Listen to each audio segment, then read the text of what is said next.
नमस्कार, बुलेटिन में आपका स्वागत है। आपके साथ मैं हूं जीनत सिद्दीकी। यूपी में 7वें और आखिरी चरण के चुनाव प्रचार के लिए बीजेपी के कई दिग्गज नेता आज भी अपना दमखम दिखाएंगे।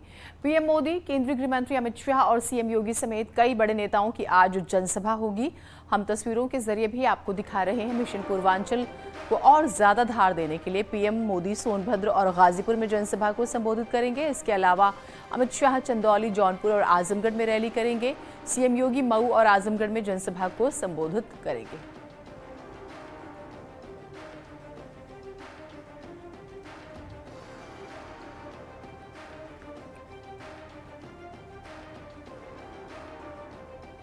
और अब आपको बताते हैं कि कौन कौन से दिग्गज आज कहां चुनाव प्रचार करने वाले हैं। हमारी स्क्रीन पर अभी हम आपको जानकारी देते हैं। चाहे हम पीएम मोदी का जिक्र करें, शुरुआत पीएम मोदी से करते हैं। सोनभद्र और गाजीपुर में, गाजीपुर बहुत दिलचस्प भी है और सोनभद्र यूं तो बीजेपी पर मेहरबान रहा, इस बार होता है कि नहीं देखना होगा। चंदौली भी अमित शाह जो हैं, चंदौली और जौनपुर, साथ ही साथ आजमगढ़ तो आप जानते हैं बहुत दिलचस्प है, रैलियां करने वाले हैं।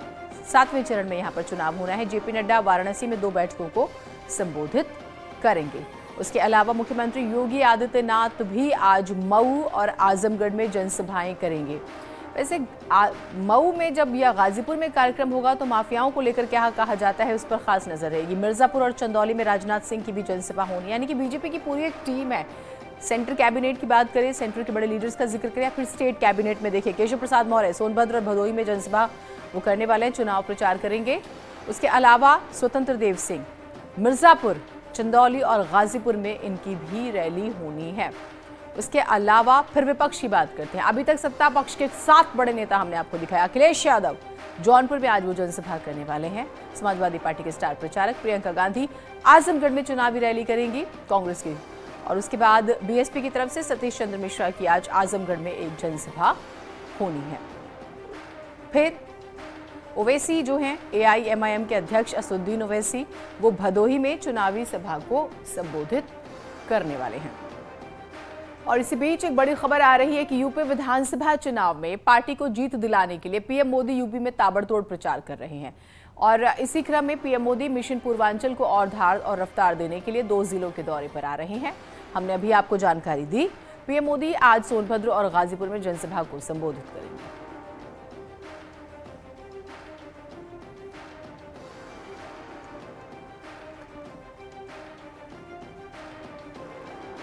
तो पीएम मोदी का हम जिक्र कर रहे हैं लगातार।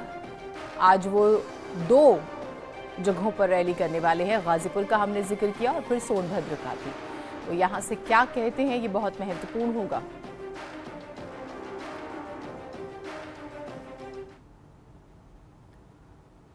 उधर केंद्रीय गृह मंत्री अमित शाह भी लगातार प्रचार में जुटे हुए हैं। आज वो 3 जिलों में प्रचार करेंगे। पहले वो चंदौली में, फिर जौनपुर में और फिर सबसे आखिर में आजमगढ़ में जनसभा को संबोधित करेंगे। तो गृह मंत्री अमित शाह का जो कार्यक्रम है रैलियों का, वो भी हम आपको बता रहे हैं।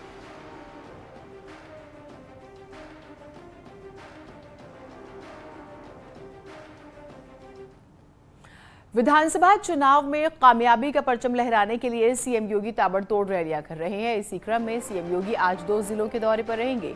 सीएम योगी जो है मऊ में कई जनसभाओं को संबोधित करेंगे। इसके बाद वो आजमगढ़ आएंगे और जनसभा को संबोधित करेंगे।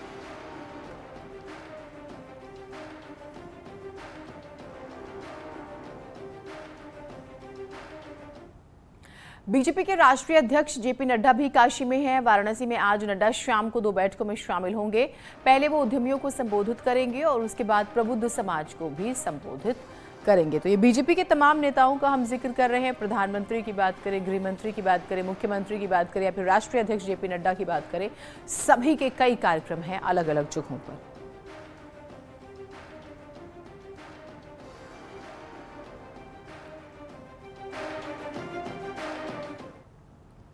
उधर रक्षा मंत्री राजनाथ सिंह भी बीजेपी के पक्ष में लोगों को गोलबंद करने के लिए ताबड़तोड़ प्रचार में जुटे हुए हैं। आज राजनाथ सिंह मिर्जापुर और चंदौली में जनसभा को संबोधित करेंगे।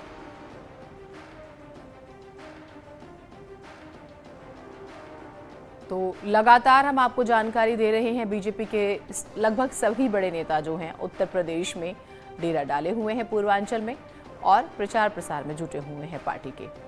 तो राजनाथ सिंह जो हैं उनकी भी 2 जिलों में रैलियां हैं, मिर्जापुर और चंदौली में। उधर विपक्षी दलों के नेता भी ताबड़तोड़ चुनाव प्रचार कर रहे हैं, अपने पक्ष में माहौल बनाने की कोशिश कर रहे हैं। एसपी के अध्यक्ष अखिलेश यादव आज जौनपुर में जनसभा करेंगे। वहीं कांग्रेस महासचिव प्रियंका गांधी जो हैं वो भी आज रैली करेंगी। उसके अलावा बीएसपी के महासचिव जो हैं सतीश चंद्र मिश्रा भी आज आजमगढ़ में चुनाव प्रचार करेंगे। दोपहर बाद अखिलेश यादव भी यहाँ चुनावी रैली करेंगे। वहीं प्रियंका गांधी का निजामाबाद इलाके में कार्यक्रम है। सतीश चंद्र मिश्रा दोपहर में जनसभा को संबोधित करेंगे।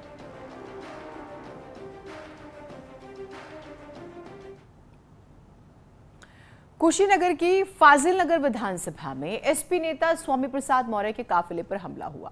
बीजेपी सांसद संघमित्रा मौर्य ने अपनी पार्टी के कार्यकर्ताओं पर हमले का आरोप लगाया। आरोप है कि स्वामी प्रसाद मौर्य के समर्थकों के साथ प्रचार करने जा रहे थे, तभी खलवापट्टी गांव में उनके काफिले पर पथराव हुआ, जिसमें 12 गाड़ियों के शीशे टूटे हैं।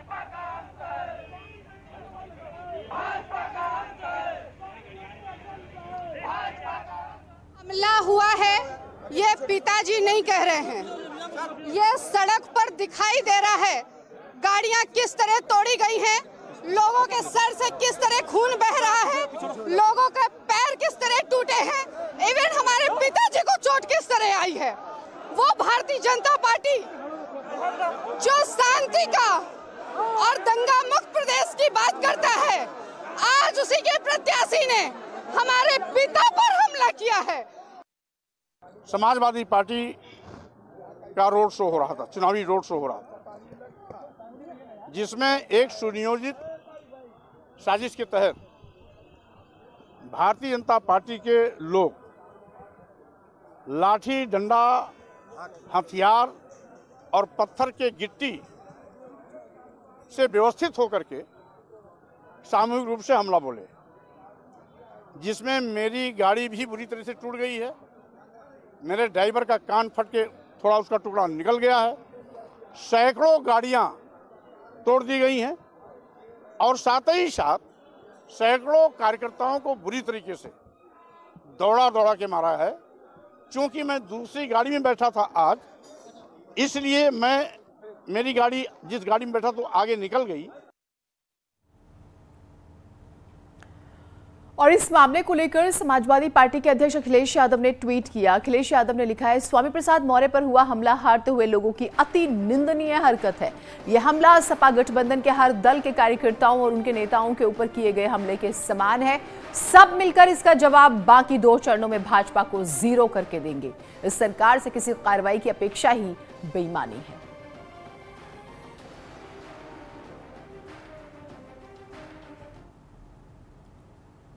उधर लखनऊ के रमाबाई मैदान में समाजवादी पार्टी के कार्यकर्ताओं ने जमकर हंगामा किया। एसपी कार्यकर्ताओं ने एक गाड़ी को अंदर जाने से रोक दिया। गाड़ी में सिटी मजिस्ट्रेट लिखा हुआ था, इसके बावजूद एसपी कार्यकर्ताओं ने गाड़ी रोक दी। बता दें कि रमाबाई अंबेडकर मैदान में स्ट्रांग रूम बनाया गया है, जहां ईवीएम रखी हुई है। एसपी कार्यकर्ताओं ने आरोप लगाया कि गाड़ी में बैठे लोग ईवीएम से छेड़खानी करने के इरादे से आए थे और गाड़ी के अंदर हथौड़ा और प्लास भी मिला है। उसमें छेनी थी, हथौड़ी थी और ताले थे और सील थी। इसका मतलब था कि ये पूरी साजिश थी कि वहाँ ताले तोड़ करके छेनी से, हथौड़ी से और ताले लगा के नए वहाँ अंदर किसी को एंट्री करानी थी। और जो लोग साथ में उस गाड़ी में और लोग थे वो उसमें से भाग गए, जो उस गाड़ी में से थे। इसलिए ये पूरी साजिश है जो यहाँ पर भारतीय जनता पार्टी सरकार की बेईमानी कराने की। किसी भी लोकतांत्रिक देश में इससे ज्यादा शर्म की बात नहीं हो सकती कि चुनाव के बाद अपोजिशन नेताओं को, कार्यकर्ताओं को ईवीएम मशीन जहां रखी हुई है उसे रखाना पड़ रहा है। उसके बाद 24 घंटे बैठना पड़ता है कि कोई ईवीएम मशीन में छेड़खानी ना करे, और उसके बावजूद भी एक अधिकारी जिप्सी लेके घुस जाता है ईवीएम मशीन जहां रखी हुई है और उसके गाड़ी में छेनी हथौड़ी पाई जाती है। चुनाव आयोग को इस पर सख्त से सख्त कार्रवाई करनी चाहिए, तभी तो ये विश्वास खो रही है सरकार लगातार। रूसी हमले के बाद यूक्रेन में हालात काफी बिगड़ चुके हैं। ऐसे में वहां पढ़ाई करने गए भारतीय छात्र जो हैं वो स्वदेश लौट रहे हैं। हमारे संवाददाता संकेत मिश्रा ने ऐसी एक छात्रा से बात कर जाना कि वहां किस तरह के हालात बने हुए हैं।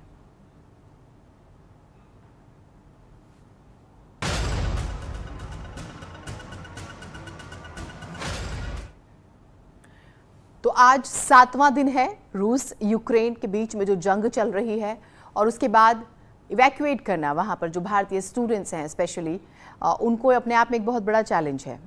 और हजारों की संख्या में स्टूडेंट्स हैं जो आ रहे हैं, उनसे लगातार बात की जा रही है, उनके एक्सपीरियंसेस, क्योंकि से अपने देश भारत वापस आई एक छात्रा हमारे साथ में है। लखनऊ की छात्रा है।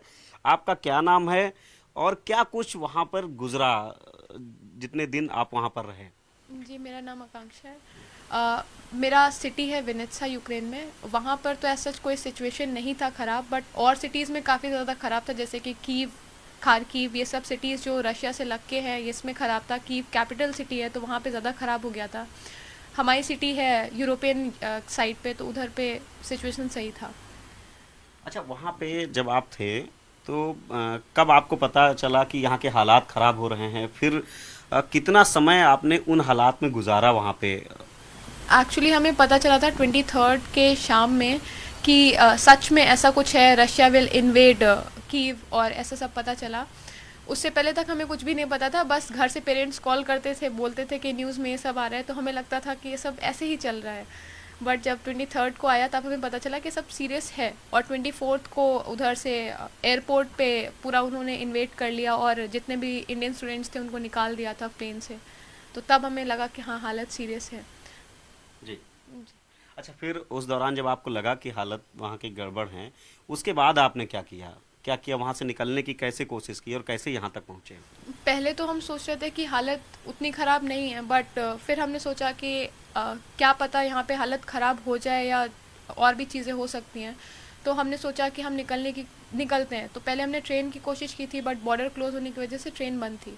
फिर नेक्स्ट डे हमने किसी भी तरीके से एक बस बुक की जिससे हम निकल के आए थे। 50 स्टूडेंट्स हम निकले थे इंडियन, खुद से हमने बस बुक की थी। वहीं ये सरकार को भी धन्यवाद दे रहे हैं कि जिस तरह से ये आकांक्षा आज अपने वतन, अपने घर वापस आई। कैमरामैन उपेंद्र के साथ संकेत मिश्रा, न्यूज़ 18 लखनऊ। दुआएं कर रहे हैं कि जो बाकी भारतीय स्टूडेंट्स वहां पर फंसे हुए हैं वो भी सुरक्षित वापस आ जाए। एक छोटा ब्रेक ले रहे हैं, कहीं मत जाइएगा। योगी और मठ की अटूट कहानी, हिंदुत्व की